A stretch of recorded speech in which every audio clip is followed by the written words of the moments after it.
是藏族也有 gay。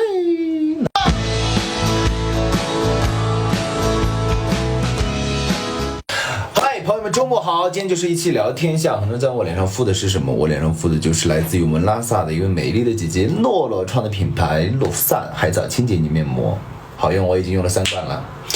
那最近大家都不知道我谈恋爱了嘛，然后很多人都很惊讶，惊讶在于不是我恋爱了，而是藏族也有 gay。那当然，很多人已经替我回答这个问题了，就是说藏族人的前提是一个人。藏族人首先前提是人，其次他才是一个民族。我非常理解大家有这样的困惑，因为大家都知道我们是一个全民信教的民族，藏传佛教文化非常的浓厚啊，再加上在很多内地极不了解我们这个民族的人的眼中，我们是一个落后的、偏远的这样的一个民族，但其实事实上不是的我们也也是紧跟时代的步伐啊，发展的越来越好了。接下来就是大家经常在说，哎呀，你好像是我们第一个遇到的藏族的这种出柜的什么同性恋的，其实在我的周边接触到非常多。那我在这个平台上表达的时候，我会听到各种各样的声音，我都会仔细的去思考他们这些声音的由来啊。比如说有很多外地的朋友支持我呀，大量的朋友支持我呀，我会觉得那确实他们生活在一个更为包容的一个环境当中。那我也收到了很多反对的声音，是来自于我们本民族的，我都非常理解。我也不能说什么，因为确实正如大家印象中的那种一方水土养一方人。这也就是难怪为什么在我认识的那么多跟我有相似情况的同族的男女朋友的这种情况下，他们都会表现得很怯弱。第二个就是很多人在说，那你怎样去面对你的生活环境和面对你的亲朋好友？这个问题好说也好说，说不好说也好说。好说就在于，当你有足够强大的经济实力去支撑的时候，这些问题都好谈。第二个就是说，可能当你再去真正的去跟你的家人沟通这个问题的时候，需要让他们有一个过渡阶段。那如果有不能够接受的，那我也没办法，我就只能说，那滚啊！那完你怎么办？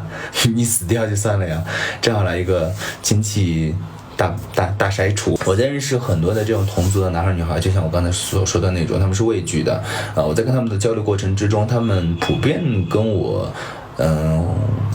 的一个反应就是他们会去找到一个异性恋结为家庭，然后顺从他们家族的这种观念啊，什么生儿育女啊什么之类的。我当时就是一头雾水，但是我也是理解的，我始终是理解的，因为就像别人在理解我们一样，我也要去理解他们，对不对？都是相互兼容的，这会对双方来说都不够公平，因为我们原本可以双方我们彼此是可以拥有一个更为健康的、更为幸福的、更为完整的这样的一个婚姻和家庭的，但是因为怯弱而做出的这样的一个选择，我们也不知道他究竟给男孩也好女孩也好带来的是怎样的一种伤害。我没有经历过，我听过很多这样的事迹，但是我没有办法去感同身受，我只能说尊重吧，理解吧，一样的，就是跟他们看我们是一样的心情。最后还要说一点，就是我跟我的爱人就是当次扎西，我们2个人我们都是藏族，他是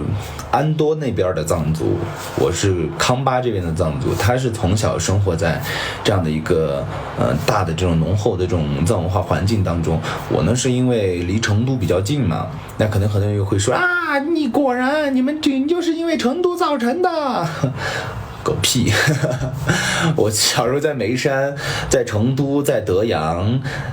这些地方都待过。那我可能就是说16、17、8岁左右才会回自己的甘孜州，然后但是我始终是热爱我的民族的，我是热爱这片土地的。说为什么当次扎西要比我白啊？因为他生活的环境紫外线没我强，我这个地方